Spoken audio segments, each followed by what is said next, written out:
Hello everyone, welcome to the channel of KV Teachers Guild.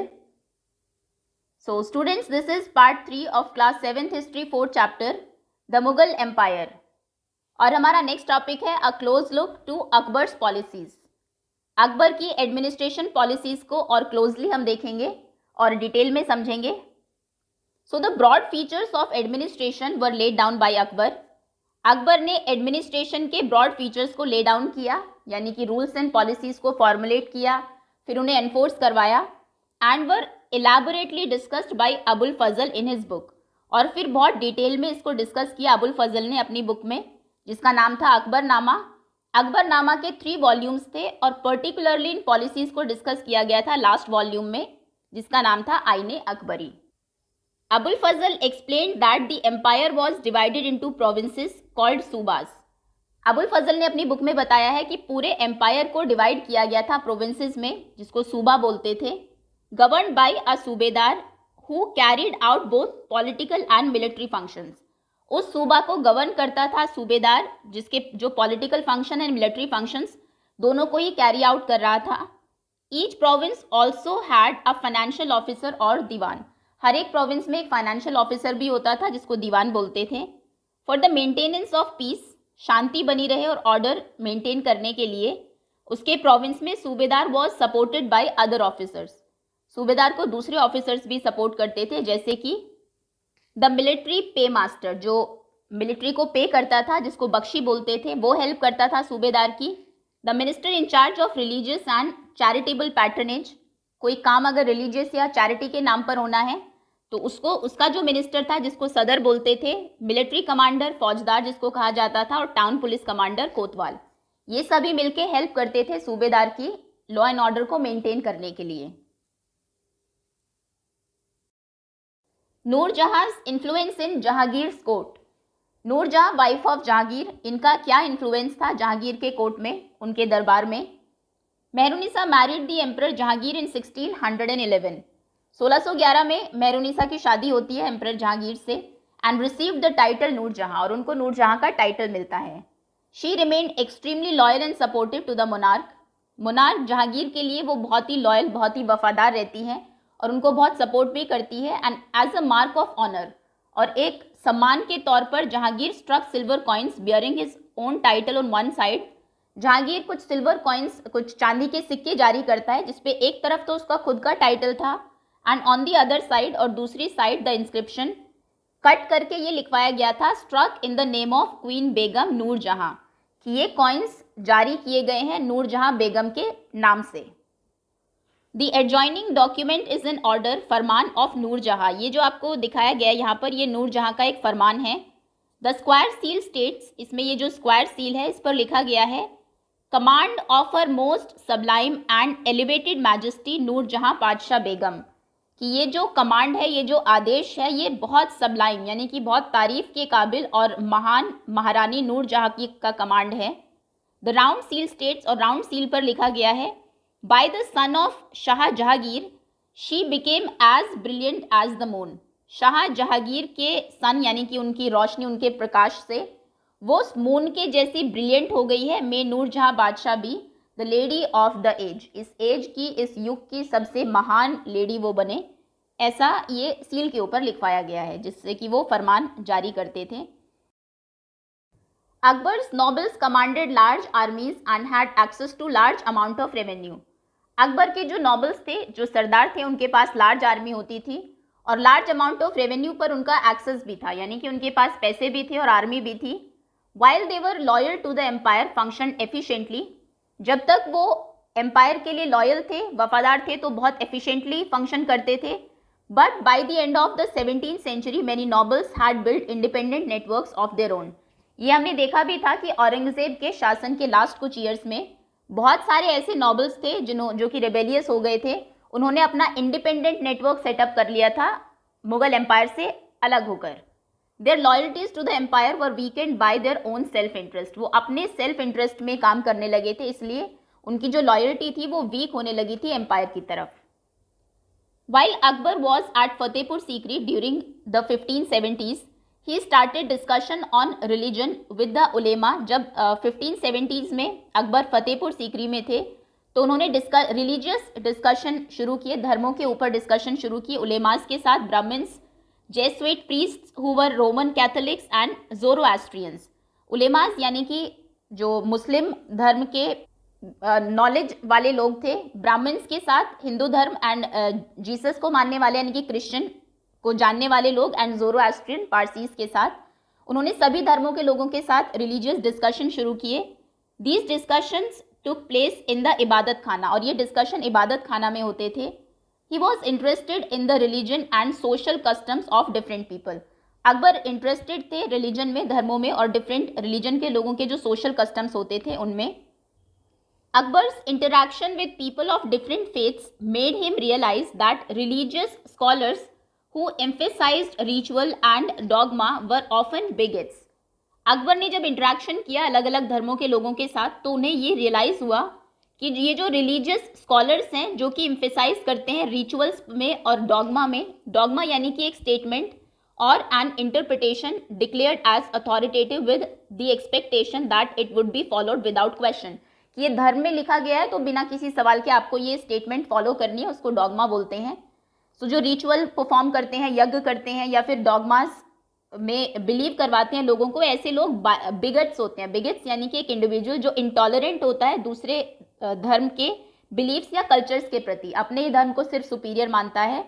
There teachings created divisions and disharmony among his subjects. उनकी जो teachings हैं वो division create कर रही है और डिसहार्मनी यानी कि अशांति फैला रही है उनके सब्जेक्ट्स में। जो प्रजा है अकबर की, अकबर को उन सभी से बात करने के बाद ये रियलाइज हुआ। This eventually led Akbar to the idea of sulh e kul और यूनिवर्सल पीस। और ये सभी डिस्कशंस अकबर को सुलह ए कुल के आइडिया की तरफ ले गए, जिसका मतलब है यूनिवर्सल पीस, यानी कि सभी लोगों में, पूरे यूनिवर्स में शांति हो। This idea of tolerance did not discriminate between people of different religions in his realm. उसके यहाँ पर जितने भी डिफरेंट रिलीजन को मानने वाले लोग थे, ये आइडिया उनमें कोई भेदभाव नहीं करता था। इंस्टेड उसके बजाय it focused on a system of ethics, ये एथिक्स के सिस्टम पर ज़्यादा फोकस करता था। ऑनेस्टी, सच्चाई, ईमानदारी, जस्टिस, सबको न्याय मिले और शांति रहे। दैट वॉज यूनिवर्सली एप्लीकेबल, ये यूनिवर्सली सभी पर इक्वली एप्लीकेबल था। अबुल फजल ने हेल्प किया अकबर को in framing a vision of governance around this idea of sulh e kul, कि कैसे वो सुलह ए कुल के आइडिया के चारों तरफ गवर्न कर सकते हैं लोगों को। और यही प्रिंसिपल ऑफ गवर्नेंस फॉलो किया बाद में जहांगीर और शाहजहां ने भी। सुलह ए कुल में क्या था, अच्छा एक बार पिक्चर देख लेते हैं। Akbar holding discussions with learned individuals of different faiths in the इबादत खाना। इबादत खाना में वो डिफरेंट फेथ के लोगों के साथ यहाँ पर डिस्कशन कर रहे हैं, इस पिक्चर में शो किया गया है। Akbar commission the translation of many Sanskrit works into Persian. Akbar ने बहुत सारे पुराने संस्कृत वर्क्स को पर्शियन में ट्रांसलेट करवाया, क्योंकि उस टाइम कोर्ट की लैंग्वेज पर्शियन थी और लोग वही पढ़ते थे, जानते थे। अ मकतब खाना और translation bureau was also established at Fatehpur Sikri for this purpose. और इसी काम के लिए फतेहपुर सीकरी में एक मकतब खाना, एक ट्रांसलेशन ब्यूरो खोला गया। The Mahabharata, Ramayana, Lilavati and Yoga Vashistha were some of the notable Sanskrit works that were taken up for translation.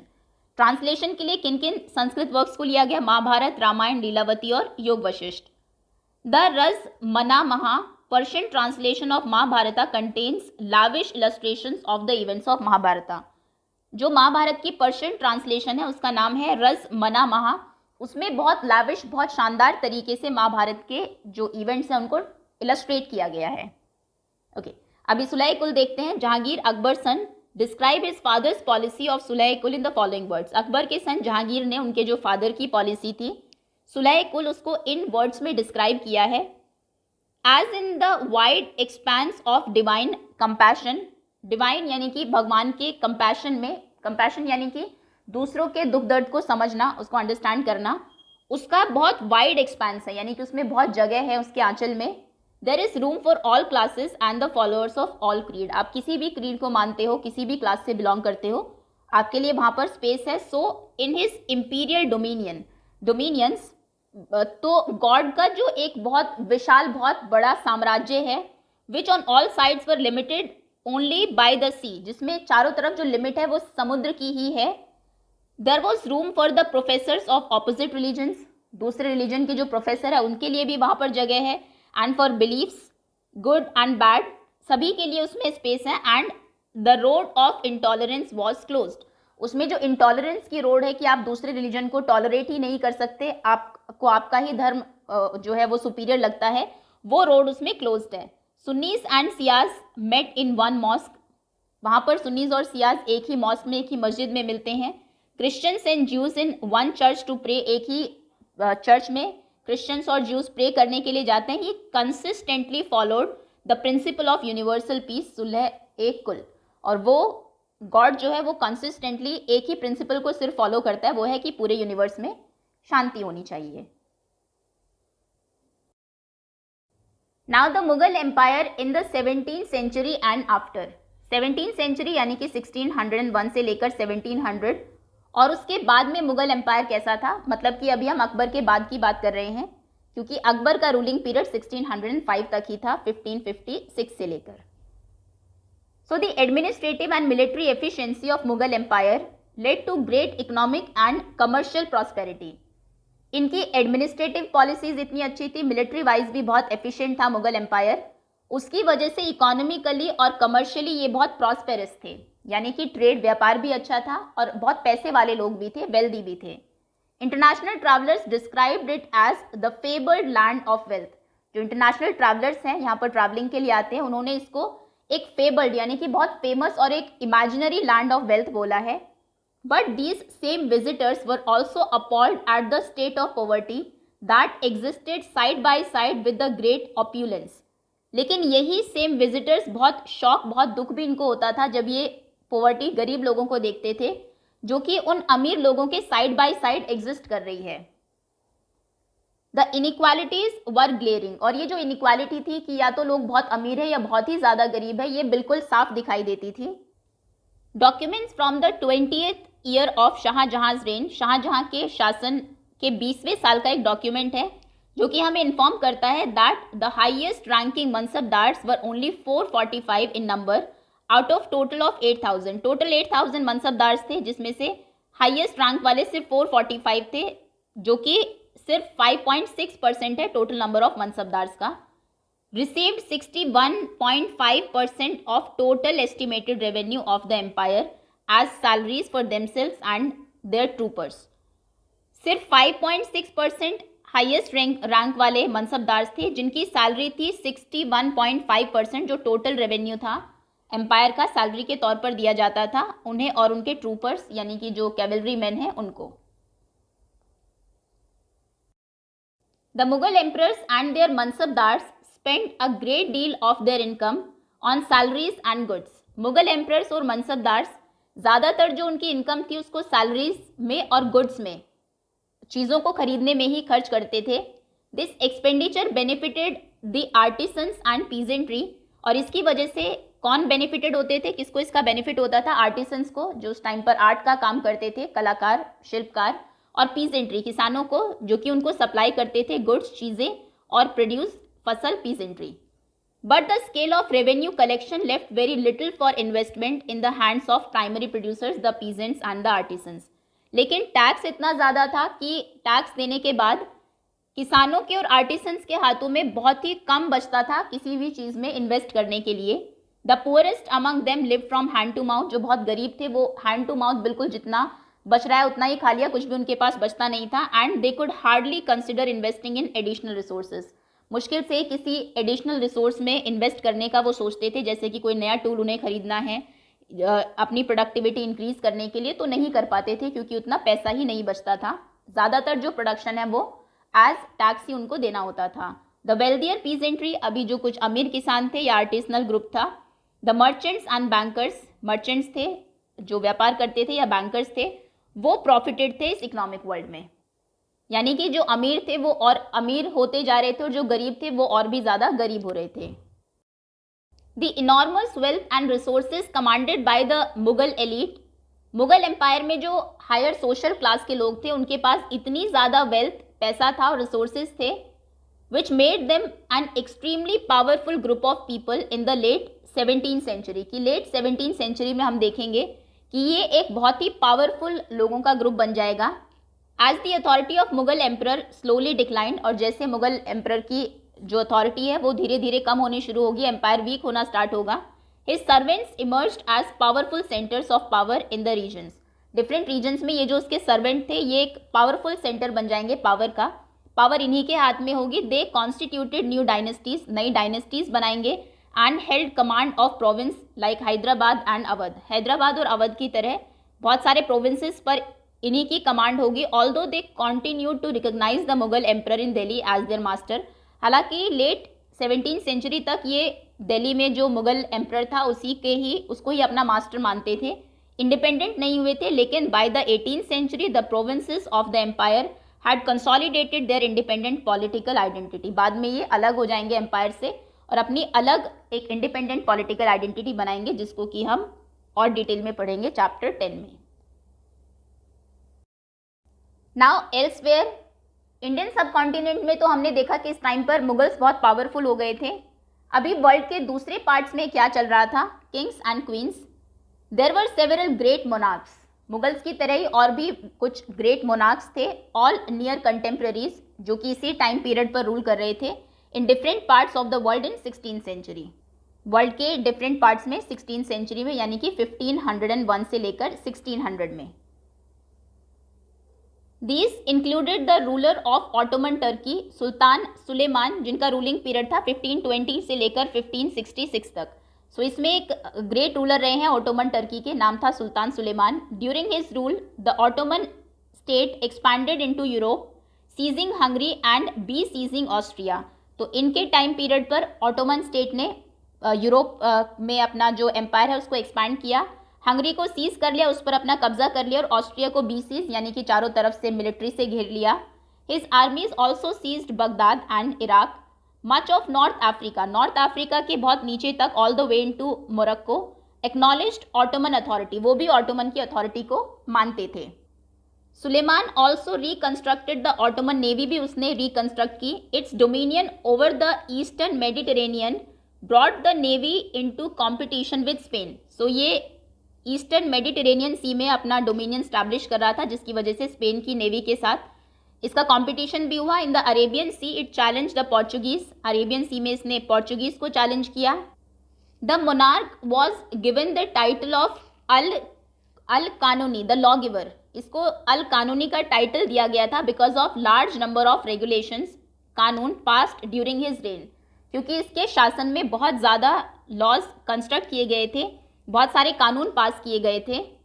These were aimed to standardize administrative procedure throughout the expanding domains of the empire. Empire क्योंकि expand कर रहा है तो हर जगह administrative procedure जो है वो standardized हो, and specially to protect the peasantry from forced labour and extraordinary taxes. ये अच्छा काम था कि इसने मेनली ये काम इसीलिए किया ताकि पीजेंट्स जो है किसानों को ये प्रोटेक्ट कर सके, फोर्स्ड लेबर उनसे कोई ना कराए और कोई एक्स्ट्रा टैक्स उनको ना देना हो।